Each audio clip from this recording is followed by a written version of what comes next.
Hi everyone, welcome back. Thanks for joining us today. We've got a brand new story to share with you, so let's begin. My name is Vincent. When the person you thought had your back turns out to be hiding a knife, your whole sense of reality gets flipped on its head. My fiancée had told me that night that she was going out with her friends.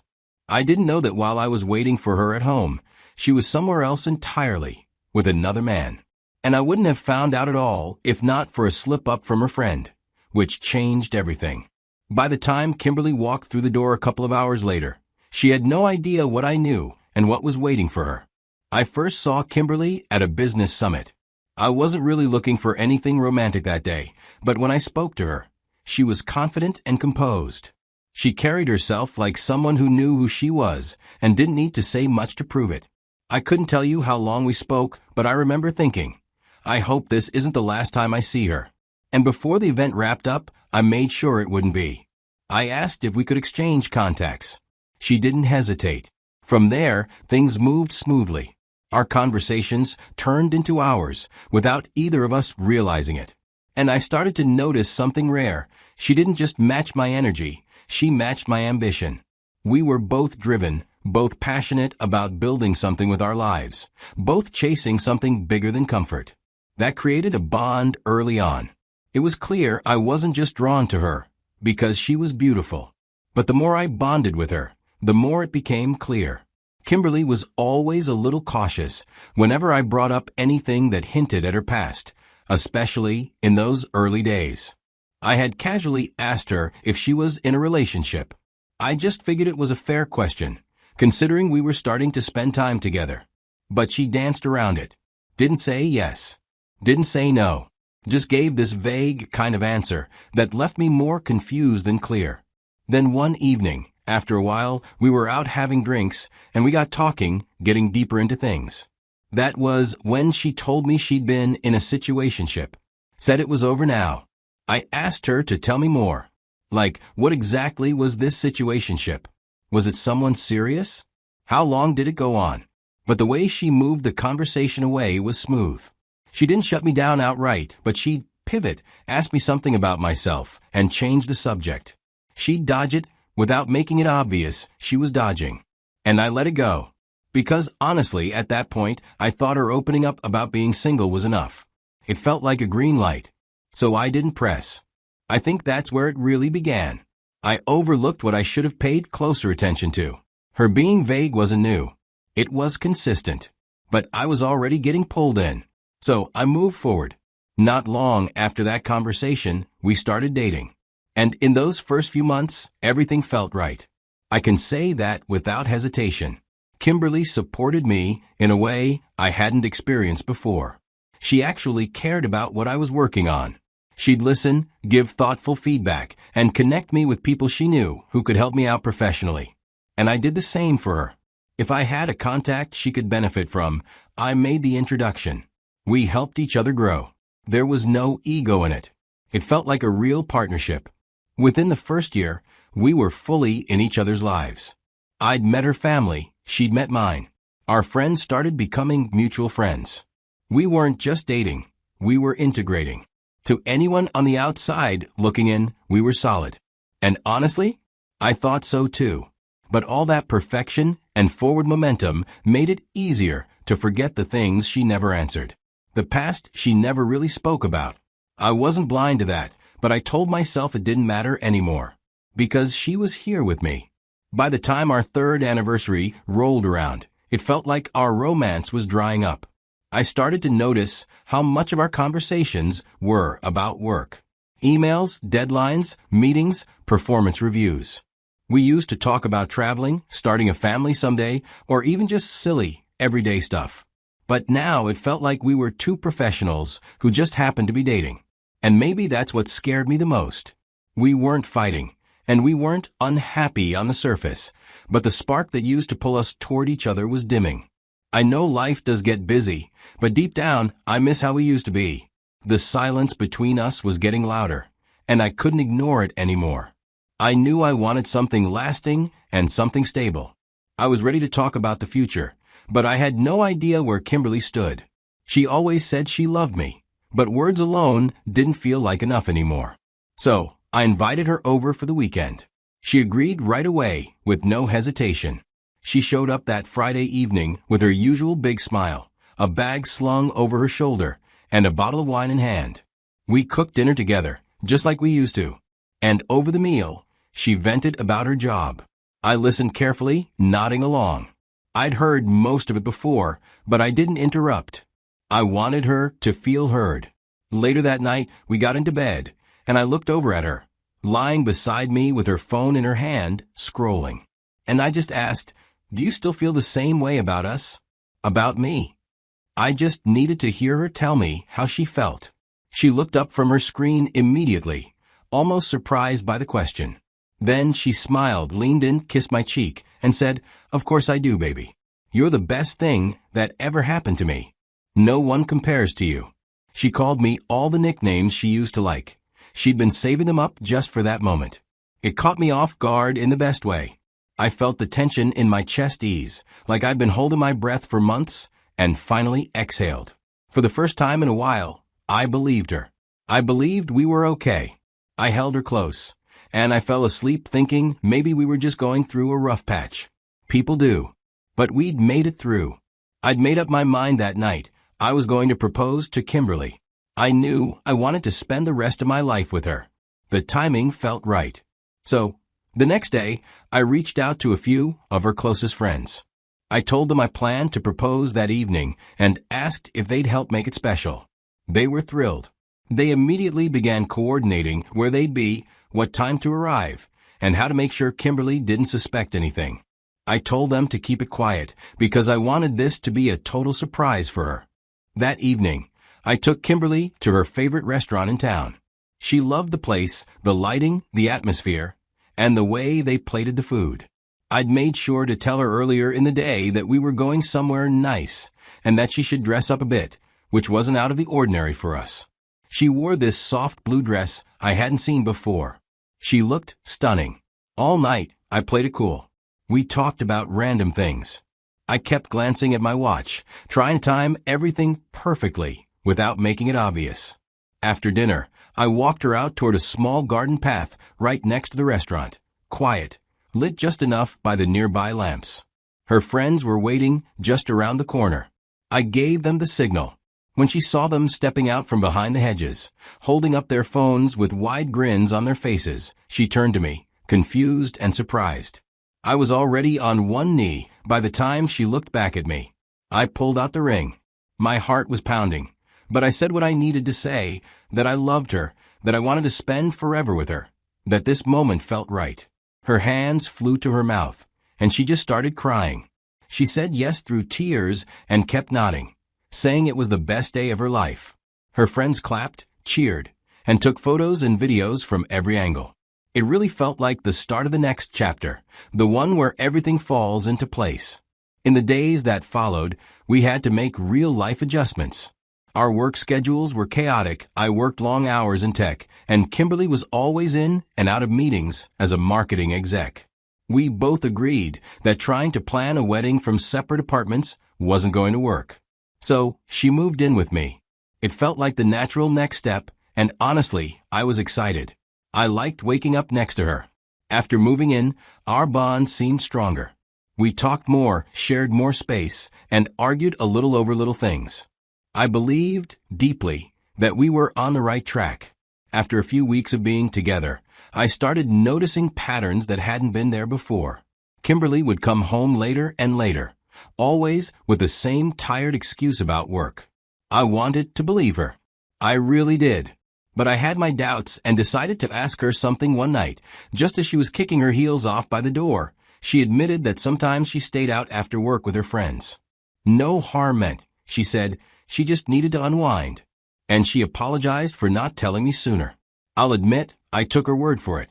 I figured the move, the stress of the wedding, and our tight schedules were just making things messy. So I let it go. I didn't press. I chose to trust the woman I was going to marry, because what else are you supposed to do when you're months away from saying, I do? But something else started to unsettle me, her dynamic with her best friend. Kimberly began venting about her more often, saying things like, she's jealous, or she never supports me unless it benefits her.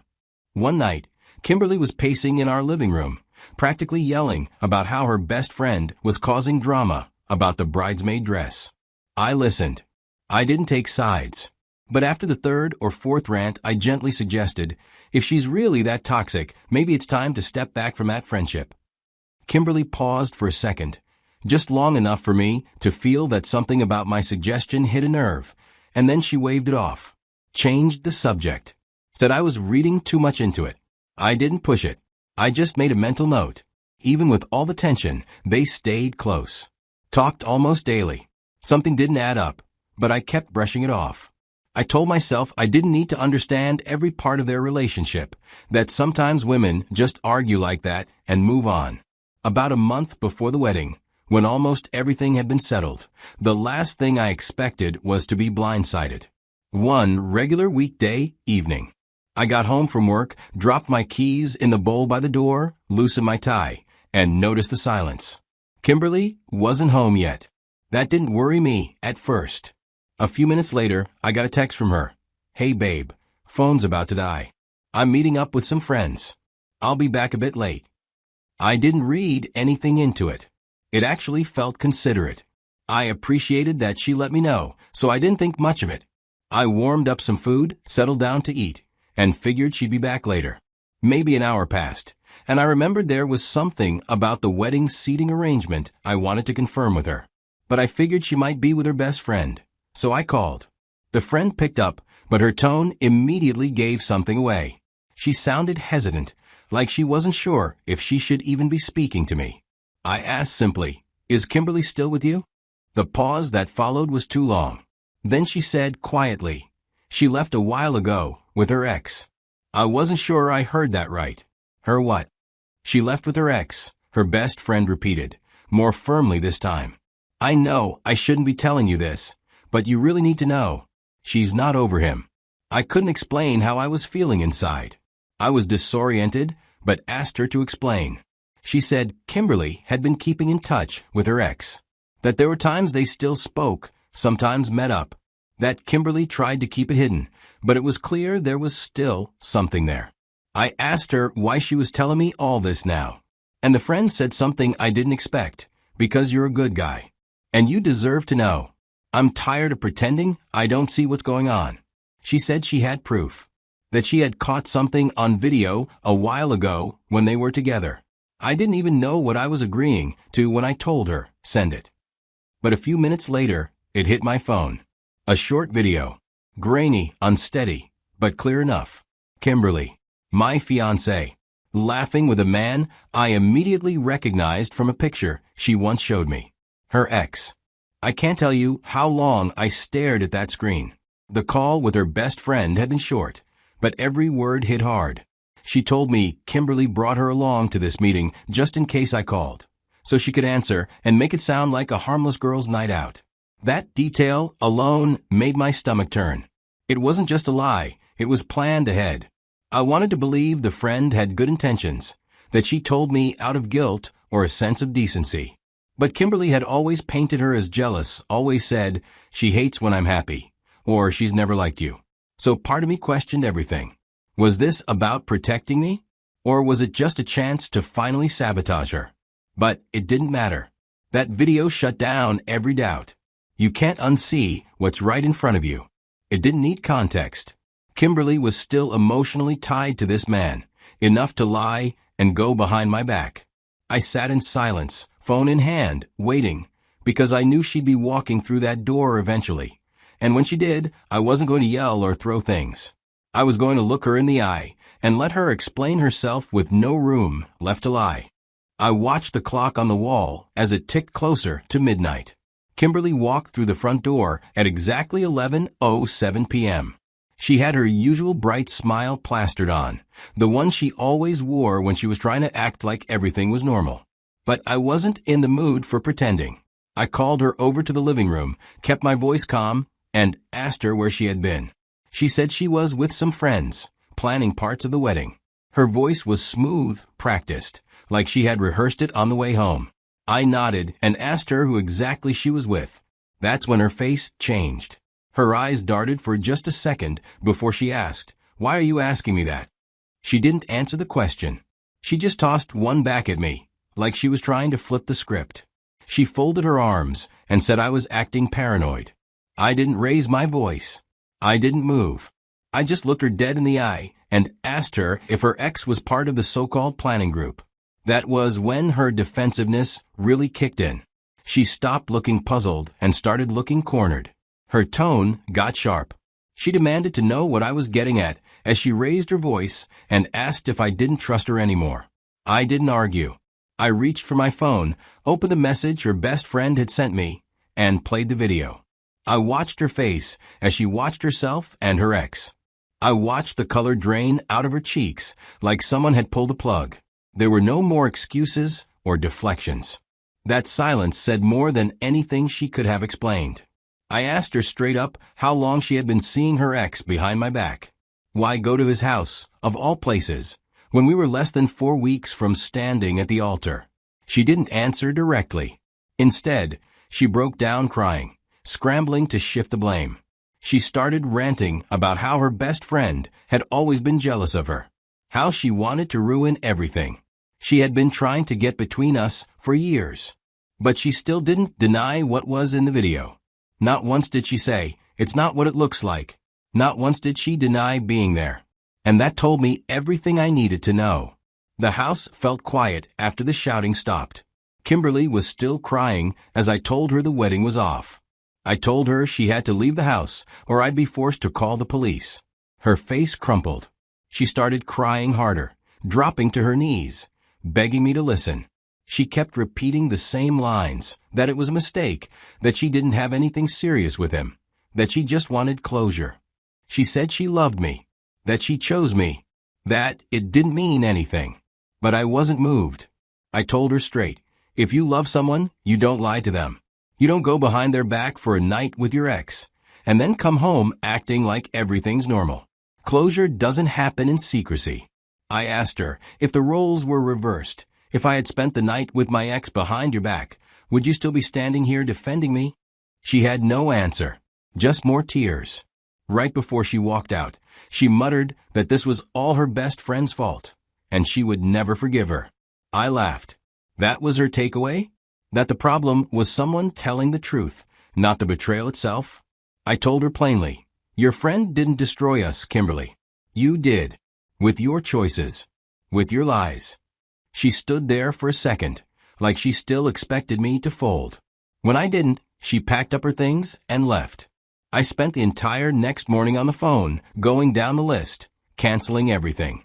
Each call stung a little, not because I regretted it, but because I kept thinking about how close I came to tying myself to someone who clearly didn't respect me. My parents were stunned when I told them the wedding was off. My mom asked if I was okay. I told her I would be. I wasn't okay in that moment, but I knew I would be. Eventually. Later that evening, Kimberly's best friend called me, acting like she was suddenly worried about my well-being. I didn't even listen to most of it. I just replied once, "Don't ever contact me again. You and Kimberly are the same. I want nothing to do with either of you." Then I blocked her. I wasn't interested in apologies or explanations, not from someone who sat back and watched this unfold without stepping in earlier. Whatever guilt she had, she could carry it alone.